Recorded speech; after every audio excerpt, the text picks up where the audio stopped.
Hello and welcome to a second episode of Round to Glory. Apologise if I'm feeling a bit rash. I've had my graduation today and I passed my driving test yesterday, so bear with me. The team on the screen is the first game I played with against this, which had a Griezmann, which was very much relied on, and an Ashley Barnes of Brighton, or ex-Brighton, and a slow Diaz at the back, which I tried to exploit with the limited pace options that I had up front. So early doors I banged in another long shot with this guy called Pinocchio or whatever he's called. I'm just going to call him Pinocchio, which Griezmann didn't look too happy about. And I thought I need to look up his stats, and as you can see they're not very good, even though he still apparently has it in his locker to score consecutive long shots on 2 episodes. But anyway, he kept trying to score and kept trying to find Griezmann, and eventually he did and equalised. But I only needed a point for the title, so I thought that's enough, but I still wanted to keep my 100% record. So I ended up on a 3-on-1 after we had an overload at the end, which I failed to sweat. But like Jesus, we have second chances, and I came back and sweated one, which was pretty tidily finished by the bronze Egyptian guy on a first time sweaty. So there you go, I won the title, 5 wins out of 5. All looking swimmingly at this stage, and I decided to add a Palazzo to the team purely because of the pace, and also the link that you'll see in a minute that I linked him with Icardi, so I needed a super strong link up front, so I thought that's the first one that came to mind, and it was affordable, and both these players have got decent stats, both cheap, so I thought why not throw them in. If I ever needed to link to a lone Tevez, I could. And I also had Shatov to put on the left hand side so that I could get full chemistry with the other 2 silver guys from Russia. And add a bit more pace as well down the wing. I also had to buy some contracts, unfortunately.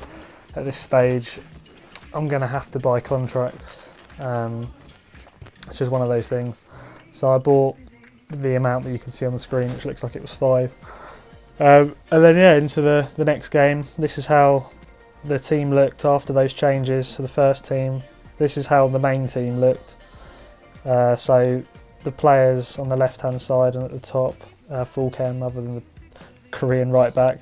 And then I also went into the store or the catalogue, bought some kits, which I applied because I was sick of the starter pack kits. And I quick sold the Torino one just to get a bit more coinage in the bank. So the next game I played with this team so I could rest the new players that I bought, and I played against this, which is probably one of the better teams I've played so far. Turan was actually a bit quick because all my other players were slow, and Conor Palanka was probably the biggest threat. And this game was extremely rational and reckless. I can't even remember what happens. I'm just going to sit back and watch. So he went 1-0 up early doors, as you could see, with a sweaty. And then I just slung one over the top to 82 pace man Kareem. Don't know what his defender is doing there, but I've sold him with a couple of step overs. And that was a second yellow for a red after 30 minutes. So you're thinking, okay, this should be opened up for me. Thought I missed the pen. Hit the underside of the bar, but it hit Navas on his bum and went in, so went down as an OG, but I took the goal.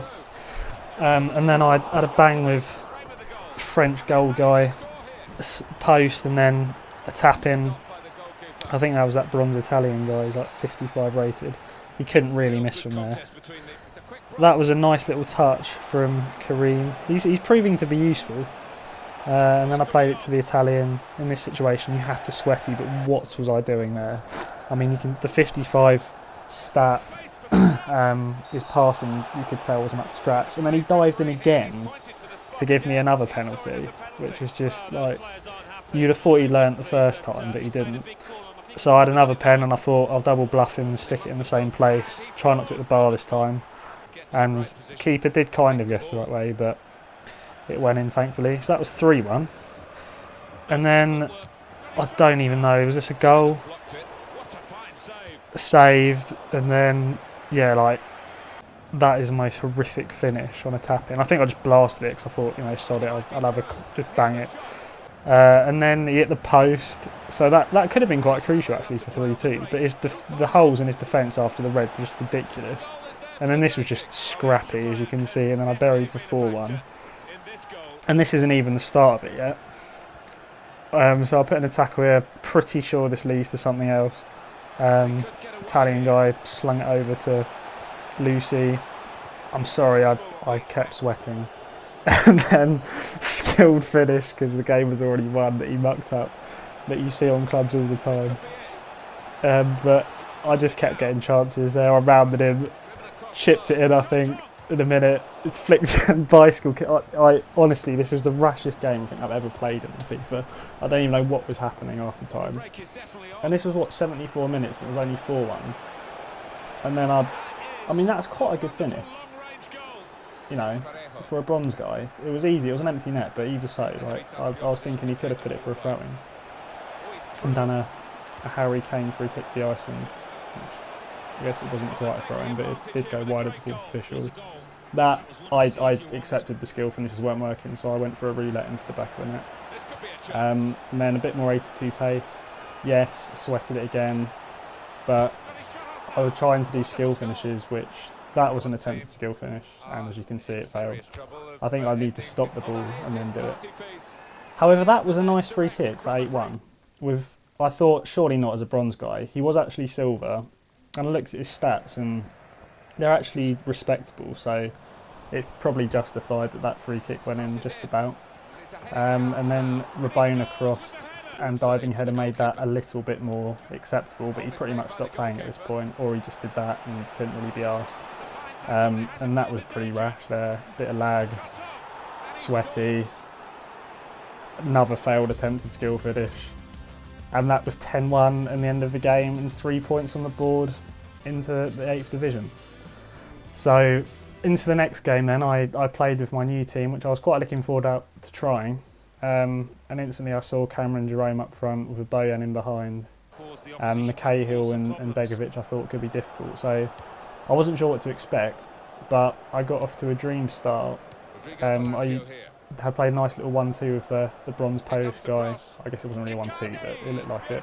And then an early cross into Icardi, which, you know, that's a nice cross and a nice header. And I was buzzing at this stage. I thought, okay, could be on for another big win.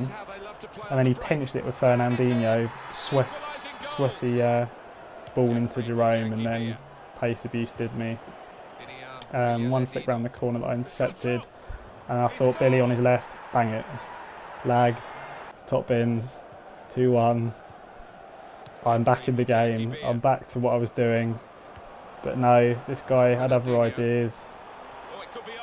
I'm not sure if this was a good chance or a burial. We'll find out now. It looks like it was a burial. Yes, it was. So that was 2-2. Sommer wasn't thrilling me. He made some useful saves later on in the game, but I don't know, the ones he conceded, like some of them I think he could have saved if he was a bit better. That was a big chance for Billy in the 70th that Begovic saved, and that actually proved crucial because he pikeyed it off me there, and then it was a 2-on-1. I gambled to try and intercept it. Jerome threw on goal with his pace. There's only going to be one outcome here. Composure, finesse into the goal. Sommer there, I mean, like if that's a Begovic or something, he might save that because it wasn't actually that far in the corner. And I had one last chance at the end to equalise, and I just couldn't quite cut it back. Begovic smuggled it, and that was the game. So my first loss on the board.